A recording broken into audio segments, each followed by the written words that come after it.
하이델베르크 유리문답 강의 81번째 시간입니다. 누가 성찬에 참여할 수 있는가 이런 제목으로 말씀을 나눕니다. 81문 누가 주의 상에 참여할 수 있습니까? 자기의 죄 때문에 자신에 대해 참으로 슬퍼하는 사람, 그러나 그리스도의 고난과 죽음에 의해 자기의 죄가 사하여지고 남아있는 연약성도 가리워졌음을 믿는 사람, 또한 자신의 믿음이 더욱 강하여지고 돌이킨 삶을 살기를 간절히 소원하는 사람이 참여할 것입니다. 그러나 외식하거나 회개하지 않는 사람이 참여하는 것은 자기가 받을 심판을 먹고 마시는 것입니다. 그렇습니다. 성찬은 지난주에 말씀드린 것처럼 천주교의 제사와 같은 그런 의미가 아닙니다. 천주교는 성찬을 제사처럼 만들어버렸죠. 기독교, 개신교에서의 이 성찬은 제사의 의미가 결코 아니고 그리스도의 고난과 십자가의 죽으심과 부활을 기념하는 것입니다. 주님과의 영적인 만찬, 영적으로 주님과 우리가 만나는 그런 귀한 만찬이고, 장차 천국에서의 궁극의 어린 양의 혼인잔치를 기대하는 그런 의미로서 행하는 것이 바로 성찬식입니다. 아마 여러분들께서 하이델베르크 유리문답을 통해서 벌써 한 7, 8주째 이 성찬의 주제를 이렇게 깊이 다룸으로써 성찬식이 우리의 신앙에서 이 성찬은 이렇게 중요한 위치를 차지하고 있구나 하는 것을 아마 처음 느끼고 계실 줄 압니다. 정말 중요한 거예요. 성도는 성찬식을 통해서 그리스도께서 십자가에 이루신 구원을 기념하고 장차 새하늘과 새 땅에서 있을 천상의 잔치를 기대하게 되고 소망하게 되는 것입니다. 그냥 이렇게 조금의 포도주와 빵을 먹는 것으로 끝나는 그런 자리가 아니라, 그래서 성찬은 이런 영적인 귀한 어떤 의미들이 성찬에 참여하는 자들 안에 이 하나님이 주시는 귀한 영적인 의미와 은혜가 물밀듯이 이렇게 밀려오지 않으면은 아무 의미가 없어져 버려요. 그럼 모든 게 다 그렇잖아요. 기독교는 카톨릭과 달리 카톨릭은 의식을 통해서, 또 기독교 중에서도 이런 하나님의 말씀에 대한 은혜의 비중이 높지 않은 교회들은 비주얼한, 보이는 것과 화려한 들리는 것에 이런 엔터테인먼트적인 요소들이 예배의 주를 이루는 이런 교회들은, 그러니까 굳이 말씀을 통한 은혜가 없어도 다른 것들을 은혜의 방편으로 오해하고 착각하면서 그런 것들로 얼마든지 대리 만족을 할 수 있거든요. 성찬식도 캐톨릭처럼 그렇게 하면 이미 그 성찬의 분위기에 벌써 압도되고 뭔가 영적인 어떤 임프레시브한 걸 얻으면서 사람들이 이렇게 감동을 받는 그런 분위기로 갈 수 있어요. 근데 기독교는 철저하게 말씀과 성령을 통한 그 말씀에서 주는 은혜가 위주가 되니까 그런 것들이 하나님의 말씀 속에서 영적으로 우리에게 와닿지 않으면 굉장히 드라이하고 굉장히 이렇게 형식적이고 몸이 건조해질 수밖에 없는 게 이 개신교의 약점이자 강점인 거예요. 그것이 철저하게 성령에 의존해서 이 말씀이라고 하는 수단, 성찬이라고 하는 수단, 이 중요한 은혜의 방편을 통해서 하나님께서 우리에게 은혜를 주신다라는 그 믿음, 그 믿음으로 그런 행위에 참여하고 말씀을 듣는 이런 어떤 태도와 자세, 그래서 이런 것들이 신앙에서는 너무나 중요한 것이 아닐 수 없다는 겁니다. 그런데 이런 것들에 소홀해지면 신앙은 무너지게 되는 거예요. 말씀을 듣는 거에 부주의하고 성찬을 지극히 형식적인 어떤 그런 것으로 대신하고, 이렇게 되면은 하나님이 우리에게 신령한 은혜를 공급하시는 모든 수단들이 다 막히게 되니까 영적으로 고사되어 가는 것입니다. 영적으로 죽어가니까 위기의식을 느끼고, 그러면 더 본질적인 은혜의 방편인 말씀과 성찬에 치중해야 되는데 그것을 통해서는 은혜가 공급되지 않는다고 생각하니까 교회가 어떻게 돼요? 시간이 지날수록 변질돼 가는 거죠. 세속화돼 가는 것입니다. 인본주의에 초점을 맞추게 되고, 이 딱딱한 교리적인 이런 복음이 아닌 사람들에게 즐거움을 주는 복음으로 복음 자체가 그렇게 변질되는 일들이 일어나게 되는 것입니다. 따라서 성찬식은 이러한 의미를 올바르게 이해하지 못하고 성찬을 통해서 마땅히 기대해야 될 소망이 없는 사람들은, 즉 신자가 아닌 사람들은 절대로 참여할 수 없는 것입니다. 참여시키면 안 돼요. 영원한 하늘의 잔치에 초대받지 못한 사람들은 천상의 잔치에 모형이 되는 이 땅에서의 성찬에도 참여할 자격이 없는 거예요. 가톨릭은 성찬에 참여해야 구원을 얻는다고 주장하지만 우리는 구원을 받은 자들만이 성찬에 참여할 수 있는 것입니다. 가장 큰 차이는 그것입니다. 저들은 성찬에 참여해야 그것을 통해 구원을 획득한다고 생각하고 우리는 이미 구원을 받은 사람들이 성찬에 참여하는 것이고 예수 그리스도께서 우리에게 입혀주신 정갈한 칭의의 세마포 옷을 입은 자들만이 성찬에 참여할 수 있습니다. 그리스도를 통해서 나의 모든 죄가 완전하게 사함받음을 확신하는 사람들만이 성찬에 참여할 수 있는 것입니다. 해결되지 않은 신앙의 어떤 의심과 어떤 회의의 문제들, 죄를 그대로 둔 채로 성찬에 참여하는 것은 외식을 행하는 것이고 자기가 받을 심판을 먹고 마시는 것이 된다라고 성경은 분명히 말씀합니다. 그래서 반드시 성찬에 참여하기 전에는 뭐가 필요하겠습니까? 성경의 가르침대로 자기의 돌아봄, 이것이 필요한 것입니다. 자신을 돌아보아서 자기의 죄와 연약함과 허물을 깊이 생각하면서 이것을 위해서 그리스도께서 죽으셨다는 사실을 우리가 정말 마음으로부터 이 어떤 사실을 기념하게 될 때 주께서 우리에게 죄사함의 구속의 확신을 더 강화시키시고 강건케 하시는 영원한 생명을 소망할 수 있는 뚜렷한 은혜를 우리에게 공급해 주시게 되는 것이죠. 많은 경우에 습관적이고 형식적으로 성찬에 참여하는 일들로 인해서 우리가 전혀 은혜를 받지 못하는 이유 가운데 바로 이와 같은 자신에 대한 어떤 깊은 자기의 내면의 살핌이 선행되지 않은 채로 아무런 준비 없이 성찬에 나아가게 되는 것이 우리가 성찬을 통해 아무런 은혜를 받지 못하는 결정적인 이유가 될 수 있다는 것을 여러분들이 잘 이해하셔야 합니다. 고린도전서 13장 5절은 성도에게 이렇게 권면하죠. 너희가 믿음에 있는가? 너희 자신을 어떻게 해요? 시험하고 너희 자신을 확증하라. 두 가지를 얘기합니다. 너희 자신을 시험해라. 너희 자신을 확증해라. 예수 그리스도께서 너희 안에 계신 줄을 너희가 스스로 알지 못하느냐? 스스로 알아야 돼요. 누가 강요하는 거예요. 당신은 구원 받았습니다.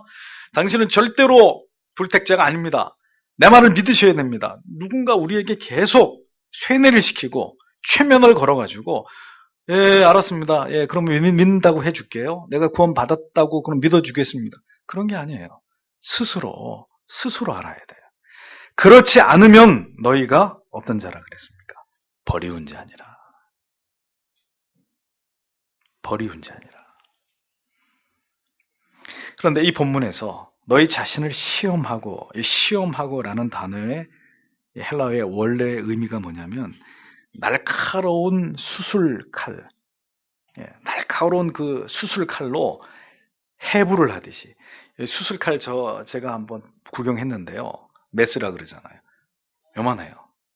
요만한데 이 칼집에 딱 꽂아가지고 마치 연필처럼 그렇게 외과 의사가 딱 이렇게 들고 딱 이렇게 몸을 수술을 할 때 이 피부 조직을 잘라내지 않습니까? 그러니까 날카로운 칼로 해부를 하듯이 자기의 영혼과 마음을 철저하게 잘라서 검색을 하는 것을 의미합니다. 그게 자기를 시험하고라는 단어의 의미예요.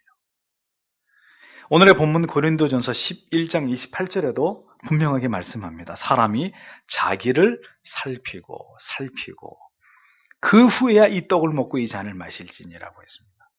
여기서 살피고라는 말도 자신을 시험하고라는 의미와 비슷한 의미예요. 회심을 통해 구원을 얻은 하나님의 자녀를 할지라도 때때로 하나님의 말씀 앞에서 이처럼 자기의 영혼을 해부하듯이 내 영혼의 갈피에 숨겨져 있는 어떤 죄가 아직도 내 안에 기생하고 있는지를 철저하게 탐색하면서 내가 지금 진정으로 하나님을 사랑하고 있는 것인가? 내가 지금 진실된 마음으로 하나님을 예배하고 있는가? 지금 내가 하는 기도가 그냥 입으로만 어물어물 하고 있는 중언부언하는 기도가 아니라 지금 내가 드리는 이 기도가 정말 내 마음을 다해서 하나님께 드리는 기도가 맞는가? 지금 내가 하려고 하는 이 일이 진정으로 하나님이 보실 때 합당한 것인가? 내가 지금 내 양심을 속이고 하나님을 속이고 교묘하게 죄를 범하려고 하는 것은 아닌가? 이렇게 우리는 우리 자신의 영혼을 살피는 진리의 탐조등을 켜고 과연 이렇게 살아가도 괜찮은 것인가? 어떻게 하라고요? 자주자주 우리 자신을 시험해라. 살펴라. 라는 것입니다. 특별히 이 살핌은 언제 더 주의가 필요하냐? 성찬에 참여하기 전에. 그럼 성찬에 참여할 때만 그래야 되느냐? 아니죠. 사실은 매일 매 순간 그래야 되고 하나님을 예배하기 전에 그래야 되고 하루를 닫는 시간 임박할 때 우리 자신을 이렇게 살피는 이런 것들이 계속해서 우리 안에서 신앙에서 중요한 부분으로 다루어지게 해야 된다는 것입니다. 이러한 진지한 경건에 이르고자 진력하는 모습이 있을 때 그자가 신자라고 말할 수 있는 것이고, 이러한 자신을 살핌 끝에 진지하게 성찬으로 나아가는 모습이 하나님께서 우리에게 바라시는 합당한 것임을 성경과 교리가 우리에게 강조하고 있는 것입니다. 이처럼 하나님 앞에서 진지한 마음으로 자신의 영혼을 살필 때 성도는 성령의 도우심을 통해서 자신의 죄를 보게 됩니다. 자기를 살핀다는 것은 결국 뭘 의미하겠어요? 이렇게 자기를 살펴가지고 내가 이렇게 잘났어, 내가 이렇게 하나님 앞에 잘하고 있어, 그건 자기를 살피는 게 아니죠. 결국 자기를 살피면 뭐가 나와요? 한번 이제 겨울이 지나고 봄이 와서 대청소를 하게 되면 집안 곳곳에 쌓여있는 먼지와 쓰레기들이 나오죠. 마찬가지입니다. 자기 영혼을 정밀하게 살피면 살필수록 그 영혼에서 뭐가 나와요? 죄가 드러나는 거예요. 성령의 조명하심을 통해서 자기 영혼을 살폈더니 하나님 앞에 끔찍한 죄들이 드러나 깨달아져요. 그런 은혜가 우리에게 임합니다. 그렇게 되면 신자의 정서는 어떻게 반응합니까? 거룩한 슬픔과 탄식으로 가득 채워지는 것입니다. 자신의 드러난 죄에 대해서 심히 애통할 마음이 생기게 되고 간절히 주의 은혜를 갈망하는 마음을 갖게 되는 것이고, 나아가서 그리스도의 구속의 은혜에 대한 감사한 마음, 이런 죄인을 오늘도 주께서 용납하신다, 나를 사랑하시고 나를 붙들어주고 계신다, 그런 마음이 생겨나게 되는 것이고, 그 은혜를 헛되이 하지 않고자 하는 굳은 결의가 우리 영혼 가운데 세워지는 은총을 얻게 됩니다. 누가요? 자기의 영혼을 살피는 자가, 자기를 시험하는 자가 그렇다는 거죠. 오늘의 교리는 그래서 어떤 자가 성찬에 참여할 수 있느냐라는 물음에 대해서 세 사람을 얘기합니다. 첫 번째로, 자기의 죄 때문에 참으로 슬퍼하는 사람이다. 방금 전까지 설명드린 대로 결국 자기를 살폈더니 내가 아직도 이거밖에 되지 않는 죄인이로구나. 그게 깨달아지면서 거룩한 슬픔이 마음에 밀려온 사람들, 성찬에 참여하려고 하는 사람의 영적인 정서가 그래야 된다는 겁니다. 하나님의 사람들은 반드시 회개합니다. 그리고 회개에 합당한 열매를 맺으려고 했습니다. 그 사람이 신자입니다. 죄를 짓지만 그 죄를 짓게 됐을 때 즉각적이든 혹은 시간이 얼마 지나서 성령이 우리 마음에 깨달음을 주시건 간에 괴로워하고 고통스러워하게 됩니다. 그리고 그렇게 빈번히 패배하는 자신에 대해서 극도의 혐오감을 갖게 되는 것이고, 때때로 자기를 증오하기까지 합니다. 어떻게 네가 또 하나님 앞에 이런 죄를 저지를 수 있단 말이냐, 그러고도 네가 사람이냐, 우리 자신에 대한 이런 극도의 분노, 그리고 그러나 이렇게 무력한 자신에 대해서 한없는 슬픔과 탄식을 갖게 되는 것이고, 그래서 나에게 필요한 것은 내 의지와 내 노력이 아니라 이러한 나를 예수 그리스도께서 십자가에서 흘리신 보혈로 말미암아 이러한 나의 허물과 죄와 연약까지도 그분이 모두 다 감당하셨기에 오늘도 내가 붙들어야 될 것은 예수 그리스도의 십자가밖에 없구나 하는 우리의 마음의 정서와 감정과 우리의 지성이 이렇게 변화를 우리 안에서 변화를 만들어가면서 결국은 십자가 앞으로 우리를 이끌어가는 이런 은혜들을 신자는 경험하게 된다는 겁니다. 참된 신자의 마음 속에는 언제나 거룩한 슬픔이 가득합니다. 그래서 가벼운 사람이 되면 안 돼요.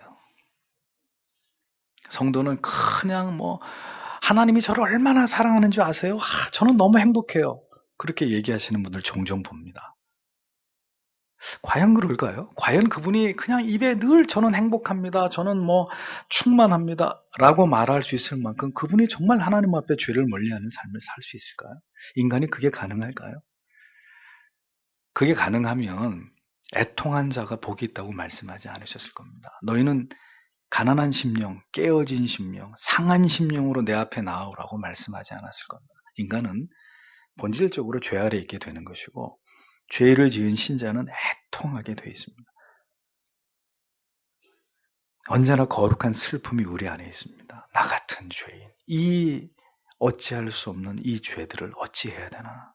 자신의 죄, 가족의 죄, 이 세상 사람들이 보여주는 심히 하나님 앞에서 그들이 살아가는 그 악함과 패역함을 볼 때 그 죄에 대한 슬픔의 정서가 늘 우리를 자유롭지 못하게 합니다. 누구를 만나고 들어와도 누군가 어떤 얘기를 해도 그 속에서 죄가 또 세상의 어떤 그런 그다지 유익스럽지 못한 것들이 이야기의 화두가 됐을 때는 돌아설 때 우리의 마음이 씁쓸한 거예요. 무슨 유익이 있었던가? 이 만남 속에 이 자리에서 이런 말들을 통해서 그것 가운데 무엇이 하나님을 기쁘시게 할 만한 게 있었을까? 이런 마음들이 생길 수밖에 없는 겁니다. 죄에 대한 슬픔과 탄식이 있는 사람, 진실로 하나님을 두려워하고 그 은혜를 구하는 자의 영혼의 모습을 진지하게 가지고 있는 사람, 간절히 성찬을 통해서 이러한 비절참절한 내 마음을 주께서 위로하실 것이다. 주의 은혜가 임할 때 또 하나님 내게 주시는 은혜와 평강이 나로 하여금 하늘이 나에게 주는 위로로 나에게 평안함을 주실 것이다. 이런 고대함과 사모함을 가지고 그런 동기로 성찬에 참여하는 사람이라야 그 성찬에 나오기에 합당한 하나님의 사람이라고 얘기하는 것입니다. 자신의 죄에 대해서 슬퍼하는 마음은 성찬에 참여하는 성도에게 너무너무 중요한 정서입니다. 그때 내가 왜 그런 죄를 저질렀을까? 그런데 중요한 것은 그런 탄식에만 또 머물러 있어서는 안 돼요. 자신의 죄에 대해서 슬퍼하는 사람은 절대로 어떤 이유나 핑계나 변명을 대지 않습니다. 자기 연민에 빠지는 것도 아닙니다. 누구도 원망하지 않습니다. 결국은 다 내 허물이고 내 죄라는 사실을 인정하게 됩니다. 그래서 그 어떤 다른 어떤 이유와 핑계와 변명을 대지 않고 모두 나의 잘못이고 나의 죄입니다 하고 통렬하게 그 죄를 고백하는 것까지가 진정한 회개. 그냥 탄식만 하고 주님 내가 어쩌다 그런 죄를 졌나 이렇게 자기 연민에 빠진 탄식으로만 끝나는 것은 합당한 모습이 아니라 주님 저의 죄고 저의 잘못입니다 하고 주님 앞에 자신의 죄를 고백하고 토해놓는 것까지가 진정한 회개이고 자기를 돌아보는 사람의 정직한 반응이 되는 것이죠. 그런 마음으로 성찬에 참여해야 된다라는 것이죠. 둘째는 그리스도의 고난과 죽으심으로 자신의 죄가 사하여지고 연약성도 모두 가려워졌음을 믿는 자가 성찬에 참여할 자라고 교리가 설명을 합니다.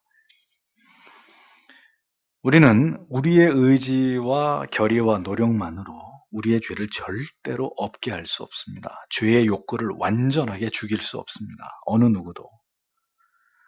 성찬에 참여하는 자들은 그래서 주님의 긍휼을 구하고 이러한 반복되는 죄악과 우리의 의지의 박약함과 연약함이 여전히 우리를 짓누르고 있다 하더라도 우리의 그 모든 죄와 연약함들이 모두 그리스도의 은혜를 통해서 가리워질 수 있음을 믿어야 되는 사람이에요. 어떻게 보면 약간 모순되죠. 앞에서는 거룩한 슬픔이 있어야 된다. 이렇게 얘기했습니다.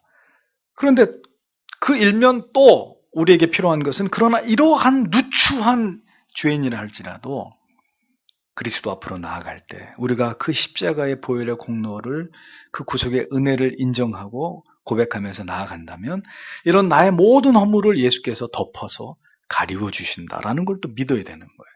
거룩한 슬픔도 있어야 되지만 이 모든 나의 연약과 죄의 허물을 덮어주시는 것에 대한 믿음도 역시 신자에게 필요한 것이라는 겁니다. 그 무엇도 우리를 그리스도의 사랑으로부터 끊을 수 없다라는 사실을 확신해야 된다는 거죠. 그렇기 때문에 내 죄를 모두 다 없애버리고 내가 성찬에 나오겠다라는 것은 예수 그리스도의 대속하심을 불신하고 부정하는 것입니다. 물론 그 동기는 아름다운 것일 수 있어요. 뻔뻔스럽게 온갖 죄를 저지르고 전혀 자기를 살핌도 없이 성찬에 나오는 것보다는 내가 성찬에 나아가기 전에 할 수 있는 한 모든 때를 다 벗기고 죄의 때를 벗기고 내가 주님 앞에 나아가겠다. 물론 불가능한 것이지만 동기 자체는 아름다운 것일 수 있습니다. 그러나 우리의 죄를 우리 자신이 제어하는 일은 영원히 불가능한 일이죠. 우리는 죄를 지었고 또다시 죄를 짓게 되겠지만 이것을 당연시하거나 그렇게 간단하게 또다시 죄를 범하는 것에 대해서 아무런 거리낌이 없는 것은 결코 올바른 신앙이 아니지만 우리가 죄를 짓게 될지라도 주께서는 우리의 죄와 허물과 연약을 언제까지 기꺼이 가리워 주시는 분이신 것에 대해서조차도 의심하지 않는 그런 믿음이 이 두 마음이 다 필요한 거예요. 그래서 그 은혜에 감사함으로 성찬에 나오는 그러한 자가 성찬에 참여하기에 합당한 자라는 것입니다. 자기 자신이 죄인이라는 이 선명한 죄의식도 필요하고 반대로 그러나 그런 죄인이라 할지라도 주님은 그 모든 죄를 나의 연약함을 가리워 주시는 분이다라는 믿음도 필요하고 이게 다 필요한 거예요. 아들의 보혈의 공로를 기억하고 그 고귀하신 은혜에 언제나 감사하고 감복하는 모습을 성찬에 나오는 성도들 안에서 하나님은 보기를 원하시는 것입니다. 그래서 거룩한 성도라면, 거듭난 성도라면 언제나 거룩한 고민을 안고 살아가게 돼 있어요. 우리의 의지와 노력은 모든 양심의 가책을 사라지게 할 만큼 죄를 극복하고 유혹을 꺾을 수 있을 만큼 충분하지 못하고 또 우리의 연약함은 하나님께서 기뻐하시는 선의 분량에 다다르기에 터무니없이 부족함을 절감하면서 신자는 그렇게 살아가게 되는 것입니다. 그래서 언제나 경건한 그리스도인은 그렇기 때문에 이와 같은 자신의 처지에 대해서 스스로 절망하고 탄식하고 슬퍼하고 고뇌하는 것은 당연한 일이에요. 여러분들이 주님 앞에 갈 때까지 이 내면적인 신자의 고뇌는 계속 되는 것입니다. 오히려 이 같은 내적 고뇌가 어느 날 사라져버렸다. 나는 뭐 고민할 일도 없고 뭐 그렇게 내 자신에 대해서 막 괴로워할 이유도 없습니다. 그럼 그게 문제죠. 그 사람의 신앙이 정말 정상적인 것인지 의심해 봐야 되는 것입니다. 하나님께서는 이러한 성도의 고뇌를, 거룩한 고뇌를 아십니다. 그리고 그 전적으로 타락한 존재로서의 한 인간이 전심으로 주의 은혜를 구할 때 하나님께서는 그의 백성들의 마음과 영혼 속에서 그들의 연약함을 덮어주시고 가리워 주심으로 그 죄인을 향한 하나님의 한없는 긍휼과 사랑과 자비를 그들의 마음속에 때때로 나타내 보이시는 분입니다. 그런 우리가 다시 힘을 얻는 거예요. 소망을 얻고 위로를 받고 다시 그 죄 가운데 일어설 수 있는 힘을 낼 수가 있는 것이죠. 그래서 저는 여러분들 가운데 깊이 자신의 죄 때문에 아파하는 분들에게 이렇게 말씀드리고 싶습니다. 뭐라고요? 더 아파하세요. 더 고통스러워하세요. 내 자신에 대한 그 절망과 고통의 밑바닥까지 한번 내려가 보세요. 여러분들이 택자가 틀림없다면 그 고통에 내 자신에 대한 실망과 절망의 그 밑바닥에서 그리스도의 나를 향하신 그 크신 은혜와 사랑과 긍휼이 그 나를 향하신 그분의 인내하심이 얼마나 크고도 놀랍고 위대한 것인지를 절절히 깨닫게 될 것입니다. 저도 한때 젊은 날 배회하고 방황을 했습니다. 하나님이 살아계시면 다리 몽둥이를 부러뜨려서라도 어디 나를 한번 하나님께로 이끌어 보라고. 긴 시간은 아니었지만 저도 그렇게 한번 내 신앙의 독립을 위해서 5대째 예수 믿는 집안에서 아버지가 목사님인데 뭐 그런 자연스러운 기독교와 아주 친화적인 그런 분위기에서 자라면서 어느 날 갈등이 오는 거예요. 이게 진짜 믿음인지, 내가 기독교에 의해서 그냥 기독교라는 이 종교에 의해서 길들여진 거는 아닌지, 내 안에 진짜 믿음이 있는 것인지, 정말 모든 것이 이렇게 무너지고 회의가 오고 그랬던 적이 있었습니다. 그런데 그렇게 방황하고 막 그러면서도 이제 그 신앙의 틀은 지키고 있는 거예요. 그게 참 어찌할 수 없는 부분인데 도망가지도 못하고. 그러던 어느 날 하나님이 저에게 어떤 깨달음과 은혜를 주시는데 정말 많이 울었습니다. 그런데 저에게 주신 은혜는 정말 다리 몽둥이가 부러지는 은혜가 아니라 내가 너를 향해서 오늘까지, 지금 이 순간까지 인내하고 있다는, 길이 참으시는 하나님, 네 스스로 그것을 깨닫고 돌이킬 때까지 내가 너에 대해서 무한히 인내하고 사랑으로 너와 함께하고 있었다는 것을 어느 날, 그거는 누가 뭐 어떤 걸 통해서 깨달은 게 아니라 그날도 새벽에 남의 교회 가서 그것도 기도하려고 엎드렸는데 선명하게 제 마음에 어떤 깨달음이 이렇게 다가오는데 진짜 해가 이렇게 훤히 뜰 때까지 울었어요. 몇 시간을 울었는지 몰라요. 그리고 저의 모든 갈등과 방황은 종지부를 찍었습니다. 짧은 시간이었지만 제 신앙이 독립하기 위해서 그냥 모태신앙으로 이렇게 꾸준히 이렇게 자라던 그런 신앙에서 제 자신, 그 이후로도 몇 번 더 어떤 이런 회심에 버금갈 만큼 제가 이렇게 어떤 저의 무지와 연약함에 대해서 깨닫고 돌이키는 기회가 있었는데, 저는 여러분들에게 자신있게 말씀드릴 수 있어요. 그런 모든 과정들을 성실하게 하나님 앞에서 감당하면서 점점 더 여러분들의 신앙의 진보를, 하나님께서 성실하게 여러분들을 견인하고 계신다는 것을 경험하라 이겁니다.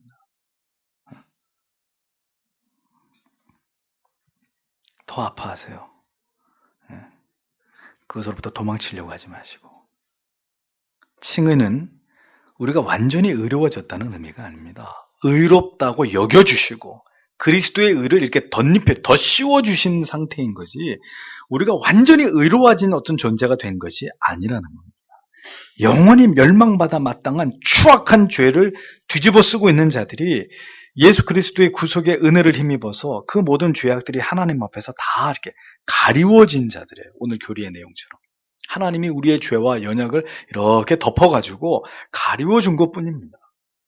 마귀는 자꾸 이걸 들춰내려고 하고 주님은 자꾸 가려주시려고 하고, 여전히 죄를 범함에 대한 좌절과 절망과 그리고 죄를 마음대로 범하는 방종, 이 사이에서 신자는 거룩한 긴장감을 가지고 어느 한쪽으로도 치우침이 없이 십자가의 구속의 은혜와 공로를 바라보면서 경건한 삶을 살아가기 위해서 끝까지 최선을 다해야 되는 거예요. 좌절하고 절망하지만 또다시 그리스도를 바라보면서 이 신앙의 균형을 유지하기 위해서 할 수 없어요. 여러분 오리를 보세요. 오리. 늘 이 물속에서 헤엄을 치고 물에 가까이 살아가는 날짐승이지만 오리가 물속에 쑥 들어가가지고 빠져 죽는 거 보셨어요? 오리의 깃털, 오리는 코에서 기름이 나와요. 그래서 자꾸 지 깃털 사이에 코를, 주둥이를 자꾸 이렇게 비비는데 기름이 나옵니다. 그래서 물이 그 깃털을 적시지 않도록 기름으로 지 온 깃털을 다 기름칠을 하거든요. 그리고 오리는 유유히 그 호수 위를 떠다닙니다. 늘 세상의 죄와 우리가 인접해 있지만 우리는 절대로 그 죄 밑으로 들어가지 않아요.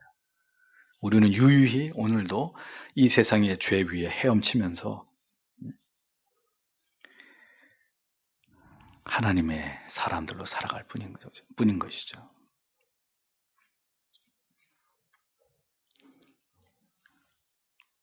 셋째로, 성찬은 믿음이 더 강하여지고 돌이킨 삶을 살아가기를 간절히 소원하는 신자가 참여하는 것이다 라고 했습니다.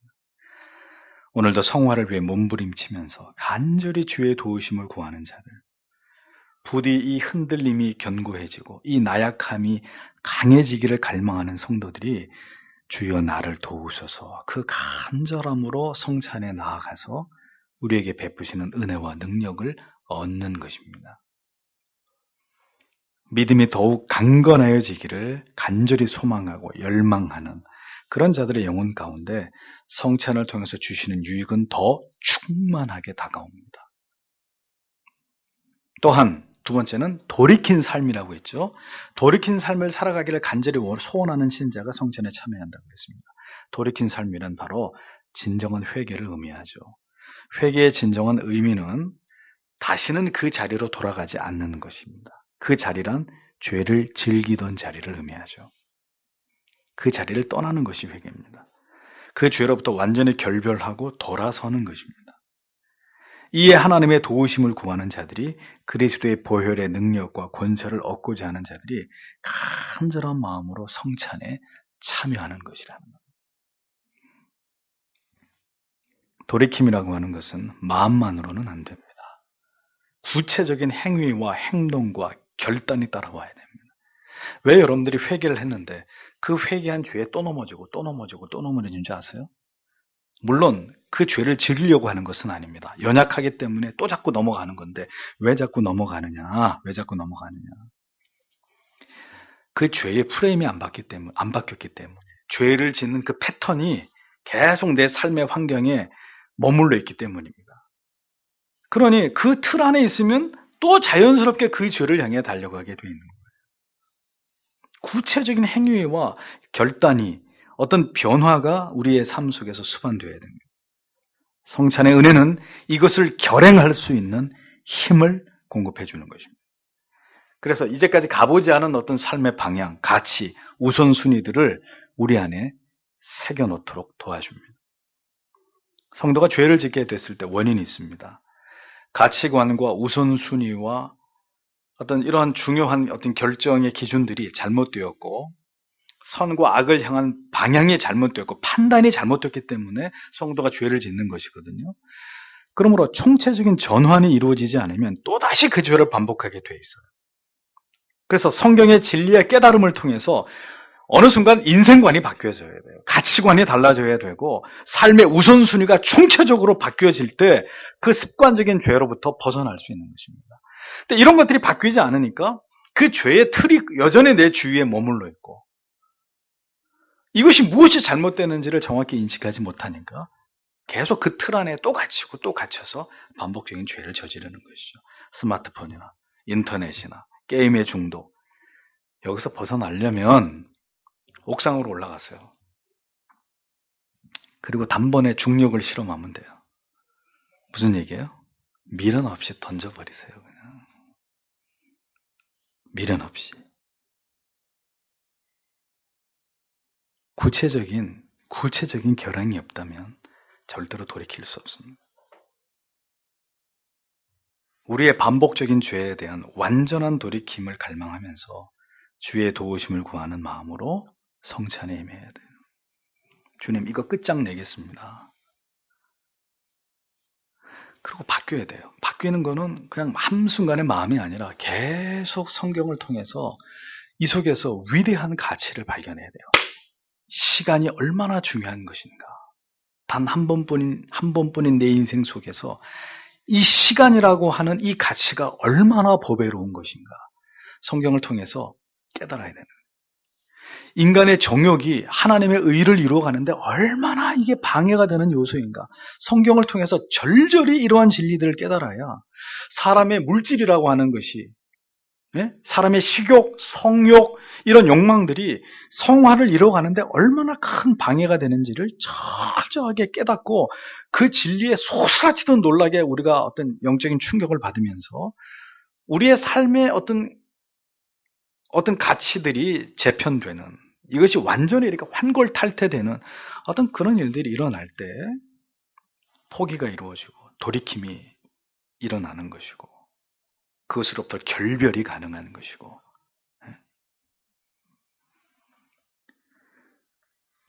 하나님이 그런 은혜를 우리에게 주시려고 할 때 여러분들을 성찬으로 부르시는 거예요. 그게 우리 힘만으로는 안 되니까. 그래서 어떤 사람, 제가 아는 많은 사람, 제 자신도 그랬지만 성찬에 정말 은혜스러운 성찬을 경험하고 나서 그 고질적인 죄의 문제로부터 완전히 벗어난 사람들, 저는 여러 간증을 통해서 그런 것을 알고 있습니다. 그게 성찬을 통해 하나님이 주시는 특별한 은혜예요. 근데 중요한 것은 정말 그것을 갈망하는 마음으로 주여 연약한 나를 도우소서, 나의 돌이킴을 붙들어 주소서, 그런 간절함으로 나아가야 된다는 거죠. 그럴 때 하나님의 은혜가 임하고 그 은혜를 통해서 그 사람이 그것과 끝장을 내는, 결별을 내는 그런 생애적인 어떤 결단과 변화가 하나님이 주시는 은혜 가운데 나타난다는 거예요.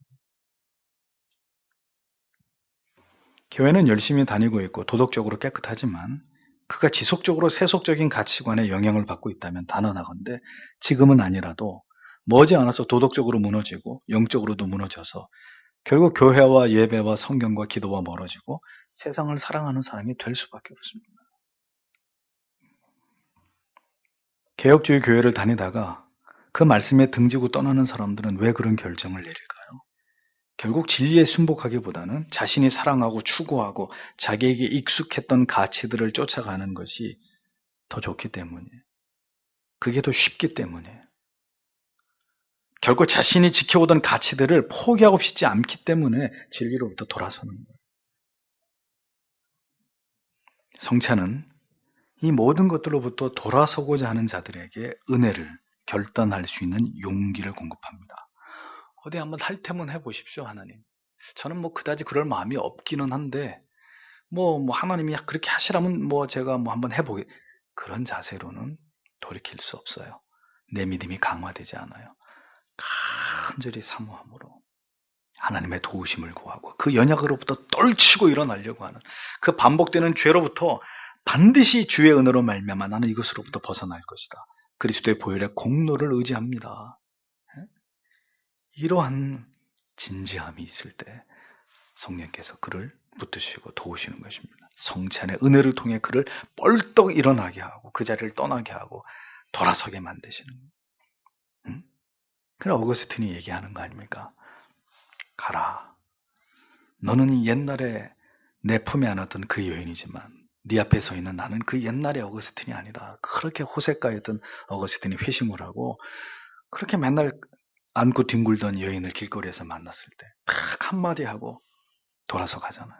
멋있죠? 안 멋있나? 철저한 자기 점검은 언제나 우리를 절망하게 합니다. 그러나 거기서 그치지 않고 우리 영혼은 그 바닥에서 다시 고개를 들고 그리스도의 십자가를 우리를 향하신 그치지 않으시는 그 은혜를 바라보게 합니다. 나는 연약할지라도 나를 붙드시는 그리스도의 손은 견고하심을 바라보게 하고 이것을 소망하게 합니다. 그래서 더욱 말씀과 기도에 창념하게 하고 다시 하나님과 가까워지기 위한 구체적인 결단과 결의를 우리 안에서 불러 일으키시는 것입니다. 성찬은 이렇게 성도의 심령에 부흥을 일으키고 영적인 각성을 불러오는 역사를 행하는 기회를 제공합니다. 그래서 성경과 교리는 하나님의 귀중한 은혜의 방편 가운데 하나가 의심할 여지가 없이 바로 이 성찬이라고 우리에게 강조하고 있는 것이죠. 저는 지금까지 교회 안에서 적지 않은 위선자들을 보아왔습니다. 전혀 회심치도 하나님을 두려워하지도 십자가의 은혜를 갈망하지도 않으면서 버젓이 성찬에는 참여하고 성찬을 집례하고 성찬에 수종드는 그런 사람들 보아왔습니다. 그런 사람들은 절대로 회심한 사람이 아니든지 아니면 고도의 위선 속에서 자신을 감추고 있는 하나님께로부터 멀어져 있는 사람이에요. 둘 중에 하나입니다. 맨정신으로는 그렇게 할 수 없어요. 애석하게도 그런 분들은 그렇게 성찬에 참여하면서 자신이 받을 준엄한 심판을 자초하고 있는 사람들일 뿐입니다. 두려운 일이죠. 성찬에 하나 참여하는 것도 이게 간단한 문제가 아닌 거예요. 바울은 엄히 성찬에 참여하지 말아야 할 자들이 참여하는 것을 꾸짖고 있었습니다. 합당치 않은 자는 결코 성찬에 참여하지 말아야 된다고 역설합니다. 이것은 하나님의 심판을 초래하는 일이다. 어떤 사람은 병들었고 어떤 사람은 죽었다. 어떡하다. 성찬에 잘못 참여해서.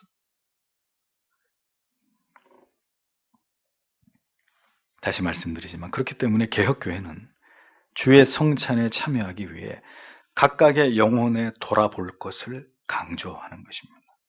준비 없는 성찬에 참여는 두려운 일이고 이런 일이 반복될 때 그 사람은 절대로 회심한 자라 간주하기 어려워지는 문제가 생기기 때문에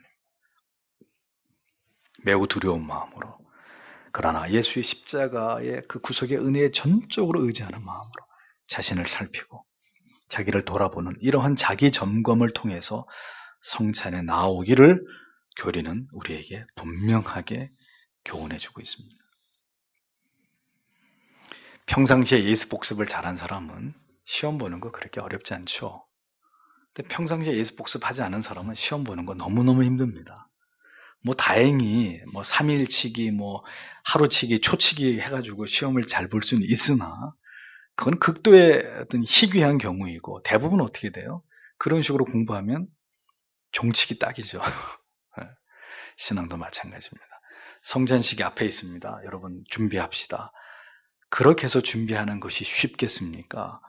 늘 하나님의 은혜 가운데서 하나님을 사랑하고, 그리고 하나님 앞에 모든 정성을 다한 예배를 드리기에 힘쓰는 분이 2주 뒤에는 성찬식이 있습니다 했을 때 그 성찬을 준비하기가 수월하겠습니까?